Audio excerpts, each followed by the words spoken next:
Alors bonjour, tout d'abord merci pour ces gentils mots de bienvenue.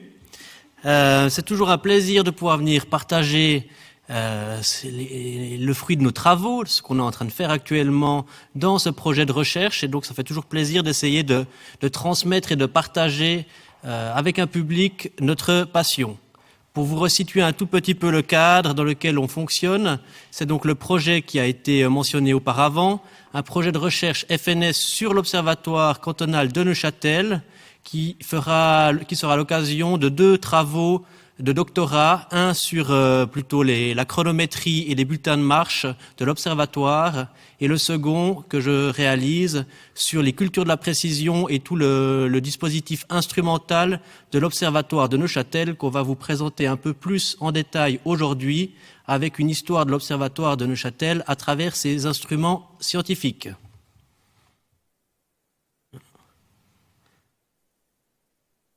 Donc voilà, pour vous parler de ça, on va tout d'abord un peu vous recontextualiser le projet de fondation de l'Observatoire, qui a été fondé en 1858. Ensuite, on va vous présenter ce qu'on appelle la première chaîne opératoire de l'Observatoire en 1861, c'est-à-dire que c'est le système qui permet d'avoir une heure qui est après transmissible aux horlogers et aux différents services fédéraux de la Confédération.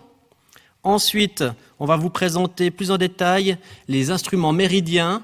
Donc c'est ce qui permet de déterminer l'heure. C'est les instruments peut-être les plus représentatifs et les plus impressionnants de l'Observatoire. Ensuite, évidemment, on ne peut pas ne pas parler des horloges de l'Observatoire, des horloges qui ont évidemment toute une histoire, certaines plus connues et d'autres quasiment inconnues. Ensuite, on va arriver à la période de transition avec la transition au quartz. Et puis on va aussi vous parler du service de sismographie qui va intéresser notamment une personne qui est ici parmi nous, que je salue. Et enfin, on va vous parler du dernier instrument zénital, donc le dernier instrument qui sert à déterminer l'heure par rapport au mouvement des astres, qui est le tube photographique zénital. Voilà juste une petite illustration de l'observatoire qui a été fermé donc en 2007. C'est le site actuel. Vous pouvez y voir l'ancienne maison du directeur, le bâtiment principal où il y a eu pendant longtemps l'activité quasiment, la totalité des activités de l'observatoire. C'est maintenant où il y a le CSEM. Et enfin le pavillon Hirsch qui est encore actuellement un espace qui conserve encore quelques instruments dont le sismographe et le triple réfracteur Zeiss. C'est un pavillon dont une association souhaite en faire un espace mémoire. Alors, pourquoi fonde-t-on un observatoire? Alors, avant de vous parler directement de la fondation, on va d'abord vous parler de ce qui se passait dans le canton de Neuchâtel avant qu'il y ait un observatoire. L'horlogerie se développe au XVIIIe et XIXe siècle à Neuchâtel et commence à demander des moyens plus solides pour pouvoir vérifier l'heure pour que les horlogers puissent l'utiliser afin de réaliser leurs produits. Au XIXe siècle, on essaye d'obtenir l'heure de manière un peu plus précise et des initiatives privées sont prises, notamment au Locle et à la Chaux-de-Fonds, avec Jacques-Frédéric Ourier pour le Locle, et puis Charles-François Nicolet qui installe une lunette méridienne sur le Grand Temple, qui s'appelait le Temple français à l'époque, et vous pouvez voir ici la mire qui se trouve encore dans ce qu'on appelle le terrain de la sorcière. Il est malheureusement pas très bien mis en valeur et laissé un peu à l'abandon, mais on trouve encore ce dispositif, alors que sur le Grand Temple, ici, il y avait dans l'axe nord-sud une fente qui permettait de glisser la lunette méridienne, qui malheureusement n'existe plus, on ne trouve plus trace de ce dispositif. Mais ces initiatives privées ne suffisent pas. Les horlogers ont besoin d'une heure fiable, que ces moyens ne permettent pas d'obtenir. Et également, ils souhaitent avoir une institution étatique, donc neutre, qui pourra permettre de certifier la qualité des chronomètres qui sont contrôlés par l'observatoire. ce qui permet de donner de la valeur à ces chronomètres et de confirmer qu'ils sont efficaces. Évidemment, si c'est les entreprises elles-mêmes qui certifient leurs propres produits, on peut douter éventuellement de l'impartialité de ces entreprises. Donc c'était vraiment l'idée première de la fondation de cet observatoire. Dans ce cadre-là, en 1855, il y a l'exposition universelle de Paris. Des délégués neuchâtelois sont envoyés par le canton, par le Conseil d'État, pour faire un rapport sur l'état de l'industrie, et notamment de l'industrie horlogère. Ils reviennent de là-bas avec, en voyant ce qu'ont fait les concurrents, notamment français et anglais, et demandent dans un rapport adressé au Conseil d'État de mettre en place un observatoire permettant justement d'obtenir les moyens que je vous ai mentionnés avant. Suite à cette exposition, il faut fonder un observatoire, mais évidemment c'est pas facile, il n'y a pas de compétences sur place, personne n'a monté d'observatoire à Neuchâtel avant que celui-ci sera fondé, et donc il y a plusieurs rapports qui sont réalisés. Le premier en 1856 par l'ADAM, et il était proche d'arriver à une concrétisation, mais la tentative de contre-révolution en 1856 par les royalistes qui voulaient que le canton de Neuchâtel redevienne en main prussienne retarde le projet d'une année. C'est en 1857 que 2 nouveaux projets d'études sont réalisés avec des résultats assez différents et des moyens financiers qui vont du simple au double, ce qui pousse le Conseil d'État, c'est Aimé Imbert à l'époque, à trouver une expertise un peu plus poussée. Donc ça, je reviens un tout petit peu avant, mais c'est la demande, c'est donc que la fondation d'un observatoire gouvernemental à Neuchâtel pour la vérification de nos pièces de précision dans le but de rendre possible la fabrication des chronomètres de marine. Donc c'était vraiment pour développer une industrie de précision. Et donc, en 1857, Aimé Imbert, le conseiller d'État de l'instruction publique, recherche quelqu'un pour pouvoir vraiment réaliser son projet et avoir une expertise astronomique dans le domaine. Il demande à plusieurs personnes s'il ne connaît pas un astronome, et c'est en demandant à son docteur, le docteur Guillaume, que celui-ci lui mentionne qu'en 1853, il a rencontré un jeune homme sur l'Uetliberg, vers Zurich, et qui est astronome, avec lequel il a noué une amitié et avec lequel il est resté en lien. Donc c'est par ce biais-là, en tout cas c'est comme ça que c'est raconté dans les différents rapports, que le Conseil d'État, Aimé Imbert, rencontre Adolphe Hirsch, qui sera celui qui va lancer le projet de l'observatoire. Il va réaliser un rapport en février 1858. À ce moment-là, il était précepteur à Venise. Il n'arrivait pas à trouver de l'emploi dans son domaine, dans l'astronomie. Il n'arrivait pas à trouver de position. Et au moment où il a été engagé par Le Verrier, Urbain Le Verrier, le grand directeur de l'Observatoire de Paris, quelqu'un de très connu en astronomie, il s'arrête à Neuchâtel, on lui demande de faire ce rapport, et là, il propose donc sa vision des choses, qui dépasse la vision que les horlogers avaient, qui était d'avoir un observatoire uniquement utile pour les besoins de l'horlogerie, et lui veut aller un peu plus loin. Et je cite une phrase de son rapport qui montre bien la vision d'Adolphe Hirsch.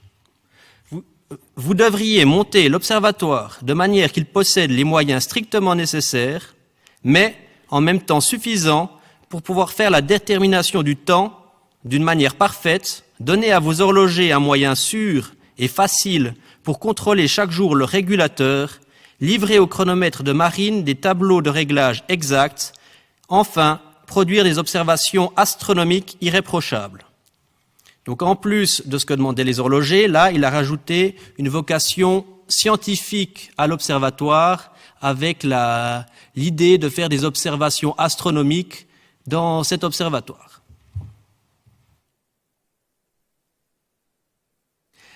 L'observatoire, comment fonctionne-t-il? Avant de vous présenter les différents instruments scientifiques, on va vous présenter brièvement le service de l'heure avec les différentes étapes qui permettent de comprendre comment l'activité scientifique se déroulait à l'observatoire et donc de mieux saisir à quel endroit se situaient les différents instruments.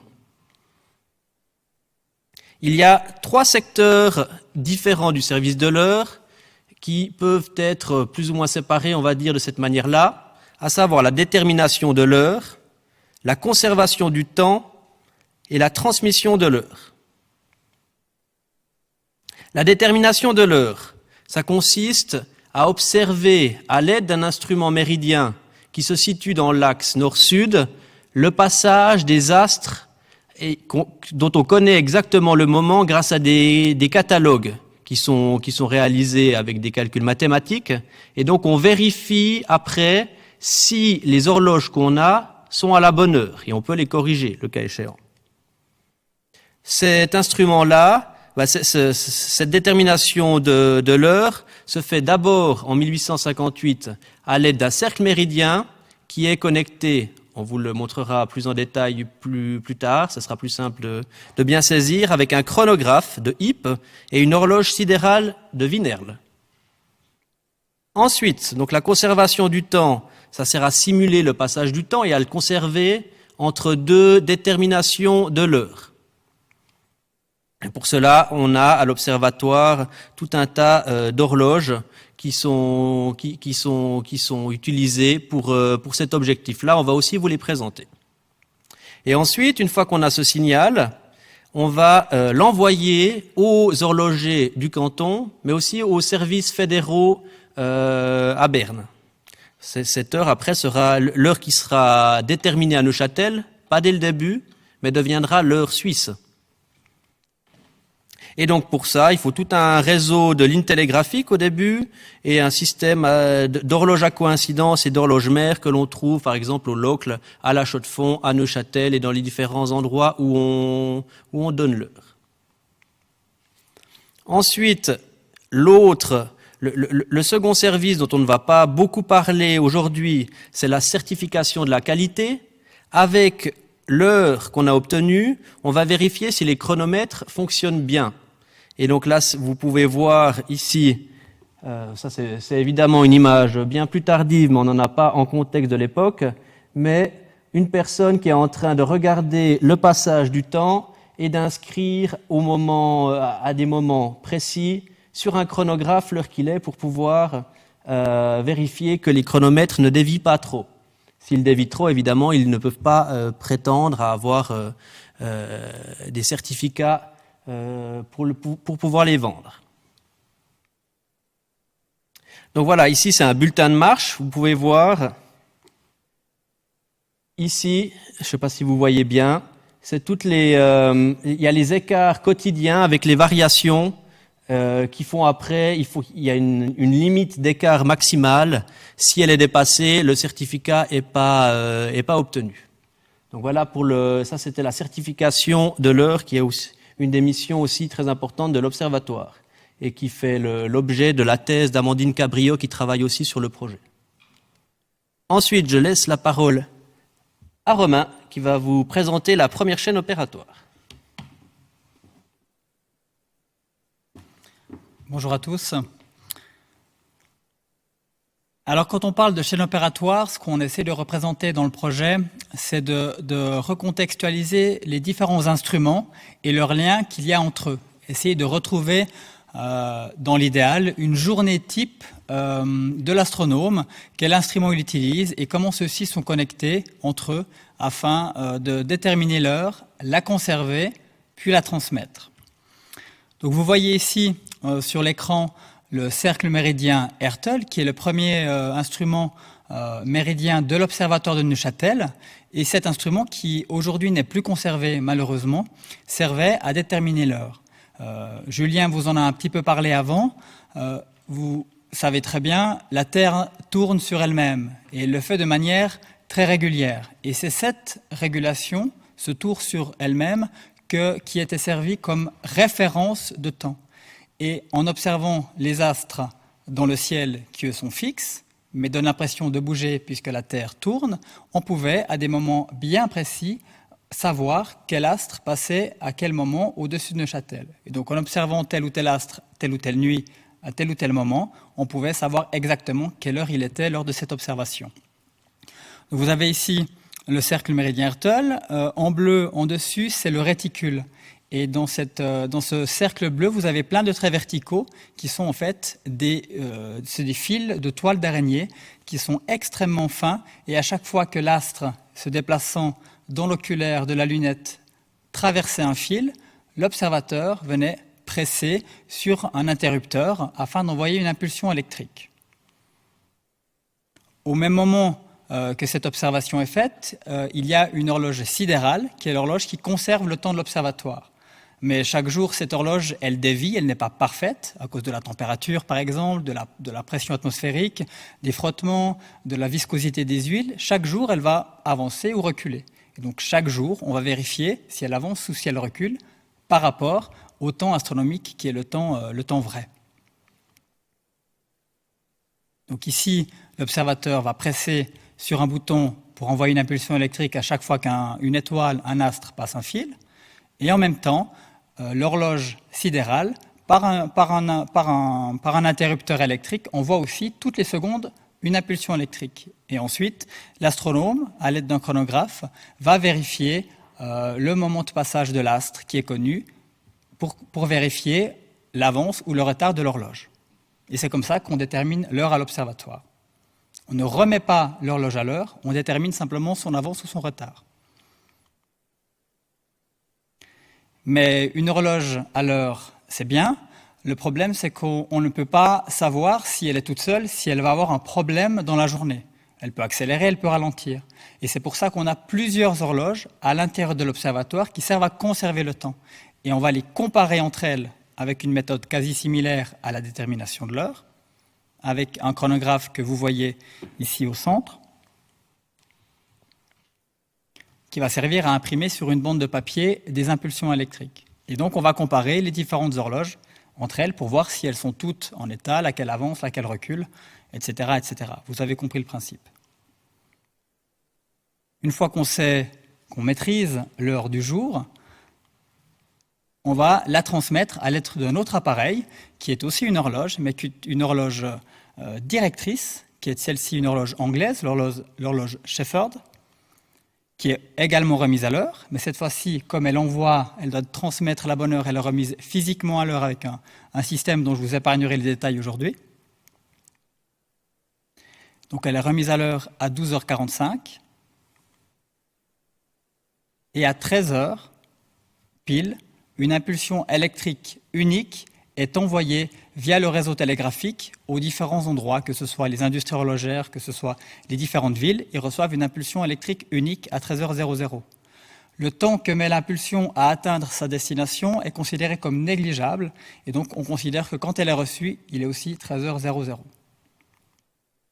Et sur place, il y a aussi un système qui est prévu afin de remettre à l'heure l'horloge directrice du lieu qui, elle, va ensuite distribuer l'heure à tout plein d'horloges secondaires sur le lieu, que ce soit les entreprises ou que ce soit les villes. Donc je redonne la parole à Julien pour un survol des différents instruments méridiens qui ont permis de déterminer l'heure à l'observatoire. Merci Romain. Donc, avant de vous présenter les différents instruments méridiens, il faut comprendre que quand on a un observatoire qui veut mesurer le temps, l'idée c'est d'être le plus précis possible et d'éliminer les erreurs au maximum. Donc c'est une activité que l'observatoire réalise durant toute son existence, et sur les cercles méridiens, sur les instruments méridiens, on peut voir un passage progressif vers une automatisation pour pouvoir obtenir ces données les plus précises possibles en éliminant en fait le facteur humain. On va essayer un peu de vous retracer ces aspects-là de ces instruments scientifiques. Donc, comme on l'a déjà évoqué, le premier cercle méridien de l'observatoire, c'est le cercle méridien Hertel. Il il est commandé par Hirsch en 1858. Il faut plus d'une année, à force d'échanges de correspondance, de négociations entre le fabricant Hertel, qui vient de Munich, et Adolf Hirsch, pour obtenir un cercle méridien qui répond aux besoins de l'astronome et aux possibilités techniques du fabricant. Ici, vous voyez une illustration dans l'almanach de la République du canton de Neuchâtel. C'est en fait la plus ancienne représentation qu'on a du cercle méridien Hertel. La seconde photo que vous trouvez là, c'est une photo qui survient juste avant l'arrêt de l'utilisation du cercle méridien, c'est vers les années 1910-1912. Et donc, on va pas aller de manière trop compliquée là-dessus, mais au moment où le cercle méridien Hertel arrive à l'observatoire de Neuchâtel, il bénéficie d'une nouvelle technologie avec le lien avec le chronographe de Hipp. Hipp, qui est évidemment un fabricant très renommé et qui a en électrotechnique et qui a fait des instruments vraiment très très fameux. Et l'observatoire a bénéficié de cette collaboration. Ça a permis directement d'éliminer une partie de l'observateur du processus. Parce qu'il y avait une fois que l'astre passait devant ces fils, dont Romain vous a parlé, on pressait un bouton et ça imprimait sur le chronographe une donnée. Alors qu'avant, il fallait tout faire à l'œil et à l'oreille. C'était une procédure très compliquée qui demandait beaucoup d'efforts pour les astronomes et qui était moins précise que celle qui arrive directement à l'observatoire de Neuchâtel, qu'on appelle la méthode chronographique. Là, vous voyez d'ailleurs c'est le bouton pressoir qui permet de presser au moment où on voit dans l'oculaire, sur un fil, le passage de l'astre.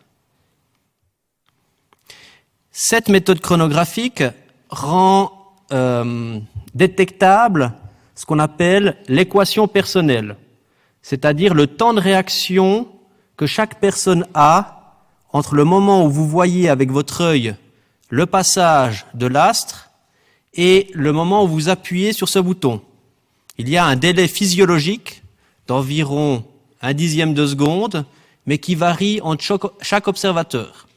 À l'observatoire de Neuchâtel, Adolf Hirsch sera un des précurseurs dans ses recherches sur l'équation personnelle pour essayer de comprendre ce phénomène-là et le temps de transmission nerveuse des informations. Donc là, pendant les années 1860, l'observatoire de Neuchâtel est l'un des centres pour les recherches physiologiques dans ce domaine-là. Il a travaillé notamment, Adolf Hirsch, peut-être que vous connaissez, avec Dubois-Reymond, qui est professeur à ce moment-là à Berlin.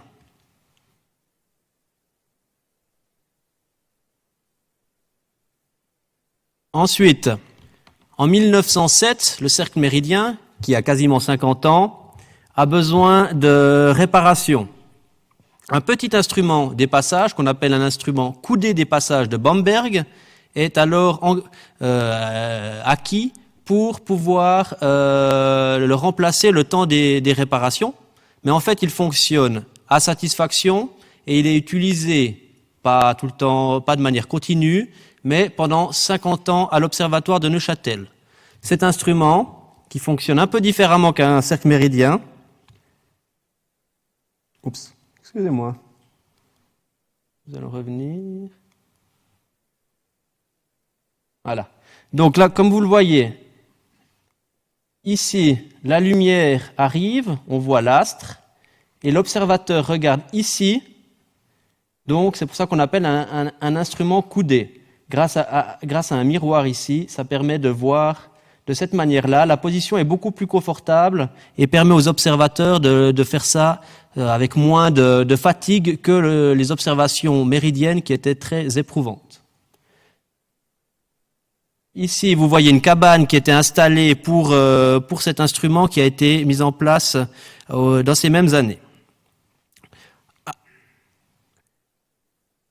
Un des points intéressants de cet instrument, c'est qu'il est accompagné, équipé de ce qu'on appelle un micromètre impersonnel. C'est ce que vous voyez ici.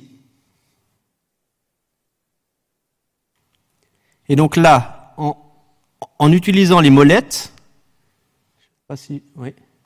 en utilisant les molettes, on suit le passage de l'astre, c'est-à-dire qu'il n'y a plus qu'un fil, il suit l'astre, et puis il y a des connecteurs qui permettent d'enregistrer automatiquement les données.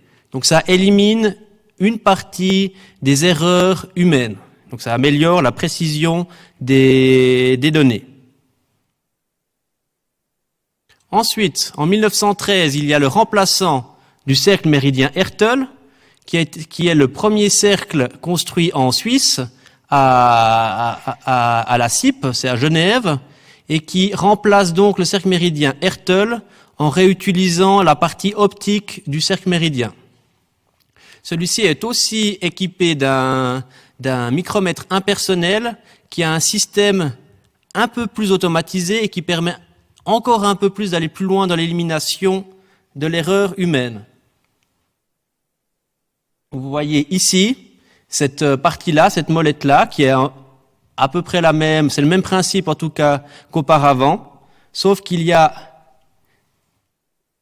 ici un moteur qui permet de réguler le déplacement du fil et qu'il n'y a donc plus besoin de le faire à la main. Ça, c'est donc une amélioration sensible de la qualité. Vous voyez ici le cercle méridien en usage. Ça, c'est aussi des photos bien plus tardives, mais qui montrent comment les observateurs réalisaient pour faire leur détermination de l'heure. Donc voici un petit récapitulatif des 3 instruments méridiens qui ont eu lieu. On passe tout à gauche du cercle méridien Hertel, qui est utilisé de 1858 à 1912, l'instrument coudé des passages Bamberg de 1907 à 1959, puis le cercle méridien de la CIP entre 1913 et 1959. Et maintenant, Romain va vous parler des horloges, à moins qu'on fasse la pause maintenant. Alors, c'est peut-être local, mais je ne sais pas si c'est bio, parce qu'il va y avoir un peu de mercure. On va un petit peu maintenant vous faire un survol très rapide, simplement vous montrer des exemples des horloges qui étaient à l'observatoire. A priori, on vous a expliqué pourquoi l'observatoire de Neuchâtel avait un lien avec le temps, même un lien fondamental, et donc l'observatoire avait pléthore d'horloges dans ses murs. Le principe des horloges, quand elles sont de précision, comme celle de l'observatoire de Neuchâtel, elles doivent conserver le temps le plus précisément possible. Le souci, c'est que quand la température baisse, que la température monte, que la pression monte, la pression baisse, vous allez avoir des modifications, des dilatations dans l'instrument, et ça va faire que les horloges vont accélérer ou ralentir. Donc, comme on l'a vu avant, tout le principe est de vérifier ces horloges. Et les fabricants d'horloges vont toujours essayer d'améliorer leur instrument pour qu'elle soit le moins sensible à l'environnement. Vous avez ici 3 exemples d'horloges avec l'horloge sidérale Wienerl, qui est là depuis le début de l'observatoire, qui est une horloge très importante pour Neuchâtel, fabriquée par Wienerl, qui est un horloger autrichien qui travaille juste à côté de l'observatoire de Paris, à ce moment-là. Au moment où Adolf Hirsch, le premier directeur de l'observatoire, arrive et fonde son observatoire, il aimerait, comme on l'a dit avant, consommer local, et il va faire un concours pour les entreprises locales pour essayer d'avoir des horloges de précision. Et il va tester 5 horloges, il va en garder 2. Une des 2, c'est l'horloge de l'association ouvrière du bois, que vous voyez au centre. Et puis, parfois, on est obligé d'aller voir un peu ailleurs, hein, et donc il y a l'horloge Cutter, qui est aussi une horloge qui va rejoindre les rangs de l'observatoire. Ces 3 horloges, elles sont visuellement assez proches, elles sont les 3 dans un cabinet en bois. Il y a une vitre pour l'horloge Cutter, et la régulation de ces horloges se fait avec un balancier, un pendule. Et ce balancier, aussi de gauche à droite, a une fréquence aussi stable que possible, qui dépend de sa longueur. Mais comme on l'a dit avant, si la température augmente, le métal qui forme la tige du pendule va s'allonger en raison de la dilatation, et donc la fréquence va être modifiée. Donc une des solutions pour pallier à ce problème, elle est soit de faire un pendule à grille. Un pendule à grille n'est pas présent sur cette slide, mais c'est d'avoir en fait des tiges en acier et des tiges en laiton, donc comme un grill, ce qui va faire qu'un des alliages va se dilater dans un sens, l'autre dans l'autre sens, et même si la température change, le poids, la masse du pendule va rester à peu près au même endroit, et donc le pendule va continuer à battre autant que possible la bonne fréquence. L'autre solution, qui est beaucoup plus intéressante, beaucoup plus précise, c'est que la masse du pendule soit remplie de mercure. Quand la température augmente, le pendule s'allonge, mais le mercure va aussi se dilater et donc va monter dans son bac. Le mercure est libre et donc va aussi monter, et la masse du pendule va rester à peu près au même endroit. Et donc le pendule va continuer à battre sa fréquence de manière quasi équivalente. Ça, c'est un des moyens mis en œuvre par les horlogers pour compenser les changements de dilatation. On parlait d'électricité dans le titre. Vous avez ici 5 exemples d'horloges qui sont les horloges directrices, donc des horloges qui doivent transmettre à un moment précis ou toutes les secondes une impulsion électrique. Et donc, à l'intérieur de ces horloges, il n'y a pas que des roues, que des engrenages, ni un balancier. Vous avez aussi tout un système de batterie, d'électroaimants qui va servir à entretenir ces horloges, entretenir le battement du pendule, parce que le battement se fatigue. Au bout d'un moment, il va s'arrêter, mais donc on a à chaque battement une impulsion électrique qui est donnée pour que le battement reparte. Et puis ensuite, elles sont censées envoyer une impulsion électrique. Donc vous avez tout un système à l'intérieur d'interrupteurs électriques. Vous avez ici 5 exemples où on arrive au bout d'un certain temps, on se rend compte que en fait, on n'a même plus besoin d'avoir un cadran, parce que le principe n'est pas de lire l'heure, elle est simplement d'envoyer des impulsions électriques. Donc on voit l'évolution avec la disparition du cadran qui était un peu là pour se rassurer. Vous avez ici une image en contexte où ce n'est pas le directeur Hirsch qui est en train de travailler, mais son successeur, Arndt. Donc dans cette salle qui est la salle des horloges, on a un certain nombre d'horloges, et il faut imaginer qu'il travaillait au centre de ces 4-5 horloges avec des tic-tac incessants, et il y avait un rythme donné par tous ces tic-tac, et à l'oreille, instinctivement, il savait quand l'une ou l'autre décalait. Donc c'était un moyen de contrôle constant de toutes ces horloges, où elles étaient vraiment bichonnées tout au long de la journée. Et s'il y en avait une qui montrait un signe de fatigue, voilà, on la vérifiait, on la contrôlait, et comme on l'a montré sur les slides précédentes.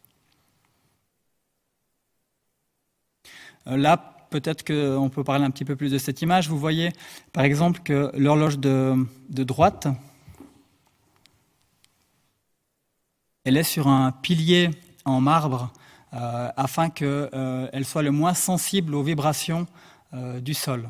Et on y reviendra plus tard.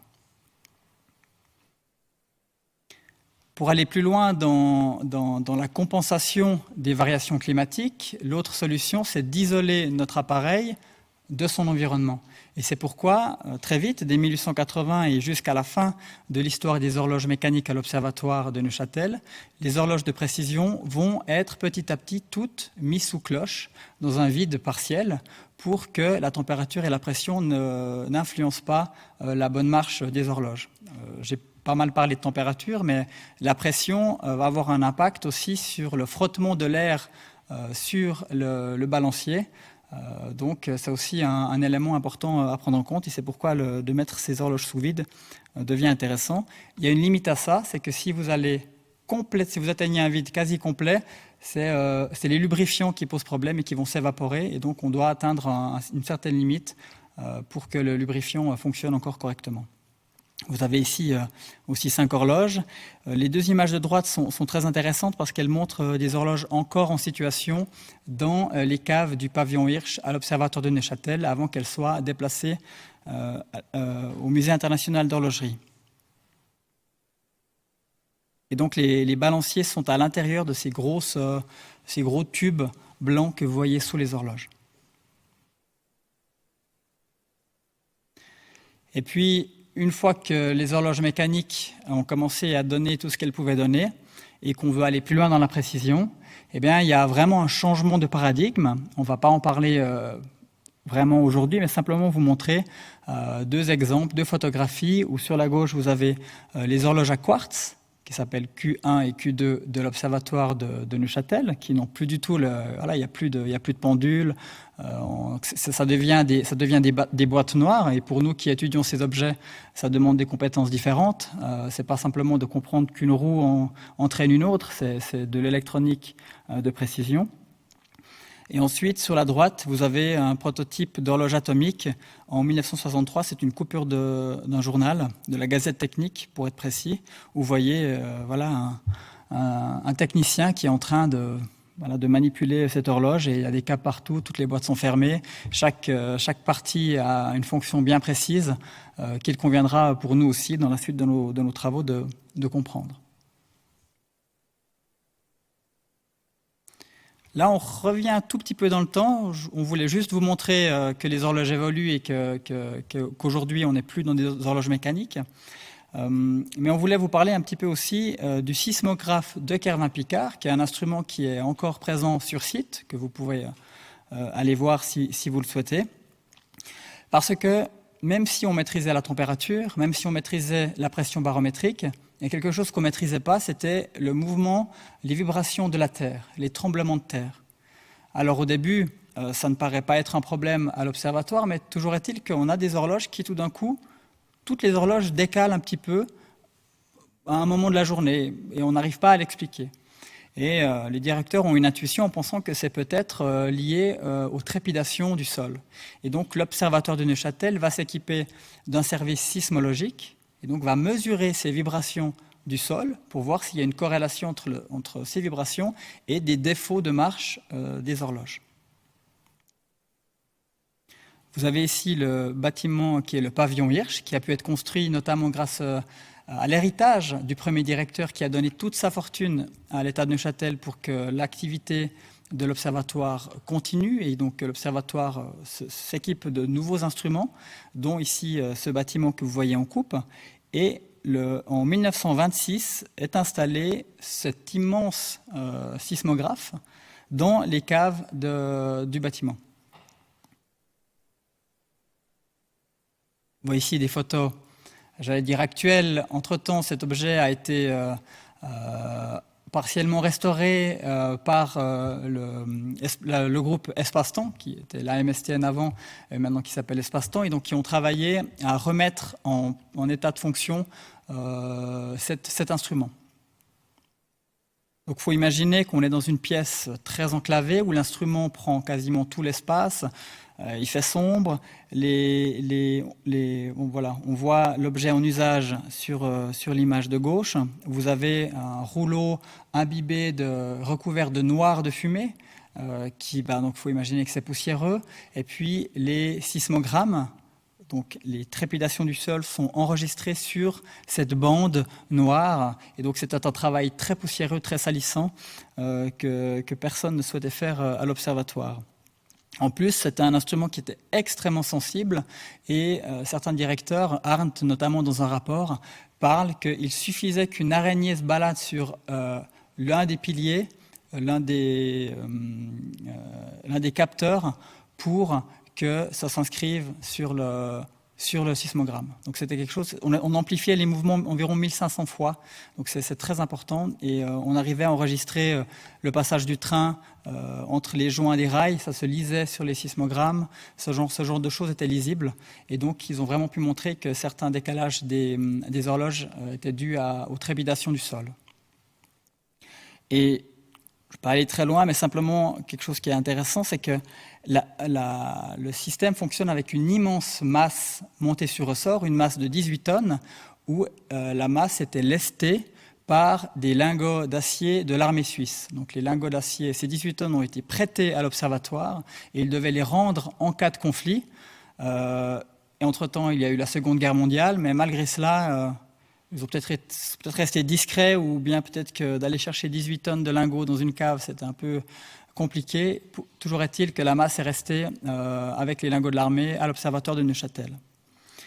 Et lorsque vous avez le sol qui bouge, donc la terre qui bouge, c'est tout l'instrument qui bouge, et c'est la masse qui reste fixe. C'était ça le principe, c'était la comparaison entre une masse fixe et l'instrument et la terre qui bouge. Et comme ça, on arrivait, avec un amplificateur, à tracer avec une petite aiguille les vibrations du sol sur le ruban noir. Et pour la petite anecdote, le sismographe s'appelle De Kervin-Picard, du nom de ces deux concepteurs, et l'un des deux est Auguste Piccard, et vous le savez probablement, mais Auguste Piccard a inspiré Hergé pour son personnage du professeur Tournesol dans les bandes dessinées de Tintin. Il y a effectivement une petite ressemblance. Et ensuite, pour terminer, je vais redonner la parole à Julien qui va vous parler du dernier instrument pour observer, pour déterminer le temps à l'observatoire de Neuchâtel, qui est venu remplacer les instruments méridiens qu'on vous a présentés en début de conférence.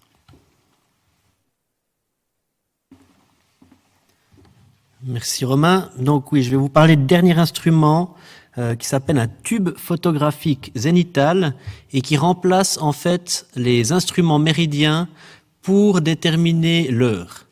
C'est un instrument que vous pouvez voir sur votre droite qui, au lieu de s'orienter dans l'axe nord-sud, regarde vers le haut, vers le zénith, pour observer le passage des étoiles. Et en fait, il n'y a plus besoin d'observateurs, de personnes qui observent le passage des étoiles, mais il prend des photographies pour observer le passage des astres. Et après, il y a une plaque photographique qui sort de chaque passage d'étoiles, et on peut calculer mathématiquement l'écart qu'il y a par rapport à l'heure réelle, et ça donne en fait une donnée beaucoup plus précise, de l'ordre de 10 fois plus précis que le cercle méridien. On croyait, au moment où ça a été mis en place à l'observatoire, dans les années 50, que ça allait être l'instrument le plus précis qui existe et qui soit possible d'avoir dans un observatoire. Et donc, l'observatoire a voulu s'en fournir un. C'est le directeur à ce moment-là, Edmond Guyot. Et donc, il a, grâce à un partenariat public-privé, pu obtenir cela. Mais, comme vous l'a montré Romain, on est aussi dans un moment où on passe au quartz et après au temps atomique. Donc, au moment où on obtient cet instrument, qui devient fonctionnel en 1954, c'est déjà presque une technologie qui devient obsolète, parce que le temps atomique est beaucoup plus précis. On n'est plus du tout dans le même paradigme. Donc c'est assez intéressant dans notre recherche de voir les efforts qui sont faits à un moment où on sait déjà que le temps atomique est en train d'arriver, et on obtient quand même cet instrument. On consent à des investissements assez conséquents pour un instrument qui finalement ne fonctionnera pour la détermination de l'heure qu'une dizaine d'années. Il va aussi après, par contre, servir à la détermination des latitudes, ce qui permettra à l'observatoire d'avoir encore une activité scientifique dans ce domaine-là, et qui lui permet de s'insérer dans le champ des observatoires qui font ce type de recherche.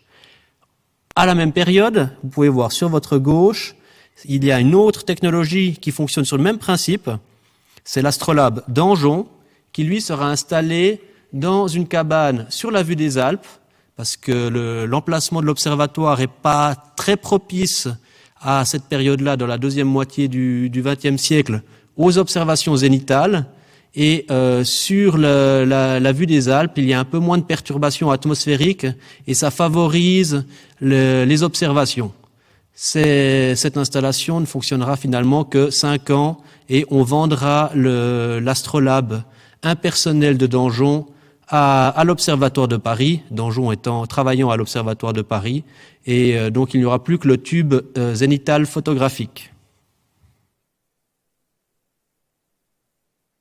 Ce tube donc photographique zénital de Grub & Parson, une société anglaise basée à Newcastle, a plusieurs avantages. Le premier, c'est l'élimination de l'équation personnelle, c'est-à-dire que ça élimine l'observateur. Les personnes qui travaillent avec cet instrument deviennent des opérateurs. Ça demande plus de temps, en fait, pour en termes d'employés pour faire marcher cet instrument, mais par contre, il n'y a plus l'équation personnelle qui entre en ligne de compte. C'est un instrument qui fonctionne avec une distance focale de 5 mètres. C'est grâce à un bain de mercure placé sur le sol, ce qui permet d'avoir des bonnes observations. Un autre avantage, c'est que ça laisse, comme je le disais avant, des photographies, ce qui permet de retravailler sur ces éléments lorsqu'il y en a besoin, pour faire des comparaisons sur la durée, par exemple. Ça peut être utile pour observer le mouvement de l'écorce terrestre et donc de la détection de la latitude. Ça, c'est un programme qui s'est fait entre plusieurs observatoires à cette période-là, dans les années 60. L'instrument étant vertical, il est beaucoup plus stable, il est moins sensible aux variations et à l'influence de son propre poids. Parce que si vous imaginez un instrument qui se met comme ça et qui est très lourd, forcément, il peut y avoir un fléchissement, ce qui est beaucoup moins le cas quand c'est ainsi. Donc une majorité des erreurs instrumentales du cercle méridien sont éliminées. C'est ce qui permettait de croire que cet instrument allait révolutionner l'astronomie, l'astrométrie. Mais finalement, d'autres types d'erreurs apparaissent qui sont aussi problématiques et qui en ont fait un instrument finalement important, mais qui n'a pas révolutionné l'astronomie.